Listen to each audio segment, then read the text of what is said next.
ეს კოგნიტიური ბრძოლის მეთოდები, როგორც თქვით, განსაკუთრებით მნიშვნელოვანი და მოწყვლადია დემოკრატიული საზოგადოება ამ დროს და განსაკუთრებით ხელს აძლევს მეორეს მხრივ შიდა რეჟიმის გამყარებისთვის ავტორიტარულ რეჟიმს, იმიტომ რომ მაგალითად იგივე რუსეთში პუტინის რეჟიმი, კრემლი ამას ყველაფერს იყენებს რუსეთში აი ამ განწყობების შესაქმნელად, რომ თითქოს რუსეთი იმიტომ შიმშილობს, რომ ის ასე ვთქვათ ფაშიზმს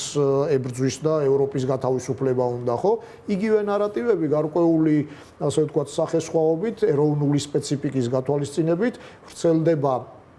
საქართველოშიც ძალიან აქტიურად, რამაც პრაქტიკულად გამოიწვია საქართველოს ურთიერთობის ძირის გამოთხრა სამხედრო სფეროში სტრატეგიულ პარტნიორებთან, შეერთებულ შტატებთან, დიდ ბრიტანეთთან, ძირის გამოთხრა და შეჩერება ევროატლანტიკური ინტეგრაციის და რატომ არის ეს ყველაფერი ბრძოლის მეთოდი? იმიტომ რომ ეს ყველაფერი ფაქტიურად ჰიბრიდული ომისთვის დამახასიათებელი ხელწერით უზრუნველყოფს ტერიტორიის დაპყრობას გასროლის აქტიური კინეტიკური მოქმედებების გარეშე.